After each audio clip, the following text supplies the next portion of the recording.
Bon, en vrai, je n'ai pas de phrase d'accroche pour commencer cette vidéo. En même temps, est-ce qu'on en a vraiment besoin? Non, je ne crois pas. Aujourd'hui, je vais te parler de Perfect Crime. Crime parfait en français. Crimen perfecto en espagnol. Perfectes Verbrechen en allemand. Kanzen Anzei en japonais. Bon, ça va, je vais pas tous les faire non plus, hein. Jacqueline, le synopsis s'il te plaît. Un homme, Tadashi Uzubuki, est repéré à plusieurs reprises sur les lieux de crimes étranges. Toutefois, personne n'arrive à prouver sa culpabilité. Tout le monde l'appelle depuis l'homme au crime parfait, haine, jalousie, désir et amour. Uzubuki est capable de répondre à toutes les demandes de meurtre de ses clients. Merci Jacqueline. Comment notre héros arrive-t-il à commettre des meurtres impunément? Tout le monde sait que c'est lui le coupable, même la police le sait, mais personne ne peut rien prouver. Il n'y a aucune preuve, même pas une petite preuve, même pas une mimimati preuve. Attention les vannes sur les personnes de petite taille. T'as demandé ton avis? Ouais, mais on est dans un pays libre. Ouais, bah justement, t'es juste libre de fermer ta gueule.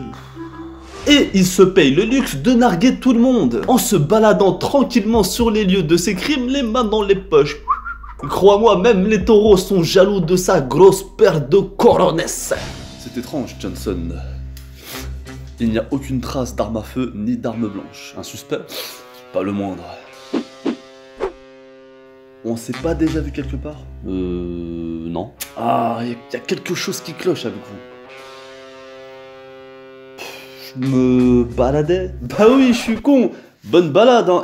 Faites attention, parce que c'est un peu dangereux par ici, hein. Il y a un meurtrier qui rôde. Son métier est d'être tueur à gages, mais dans la ville, il est plutôt considéré comme une grosse légende urbaine. Tout le monde connaît son existence, mais personne n'y croit. Pour le contacter, il suffit de mettre son propre numéro de téléphone dans une cabine téléphonique. Et il vous rappelle. Maintenant, ce qui t'intéresse, c'est de savoir comment il fait pour ne pas se faire inculper. Donc en clair, quel est son mode opératoire? Eh bien, voici le schéma. On le contacte, on lui fait part de notre demande. En général, il accepte parce que bon, s'il accepte pas, bah pas de scénario, et pas de scénario, bah pas de manga, réfléchis. Et son arme pour tuer les gens, c'est sa force de persuasion, c'est tout. T'es en train de boire un verre d'eau, le mec il vient et te dit t'es en train de boire du poison en fait. Toi tu y crois parce que bah à force de persuasion, et ton corps réagit en conséquence, genre il a été empoisonné, alors que tu n'as bu que de l'eau.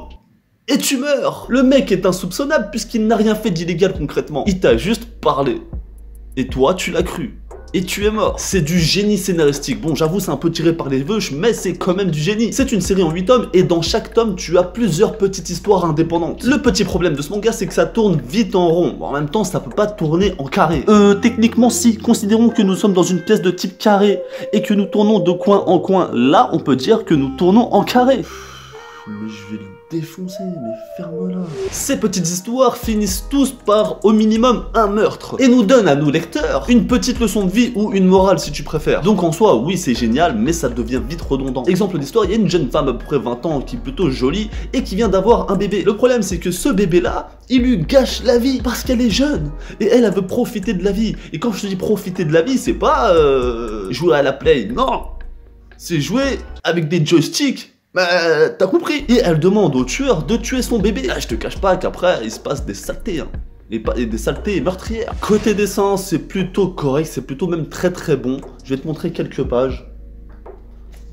Voilà. Je sais pas si tu vois.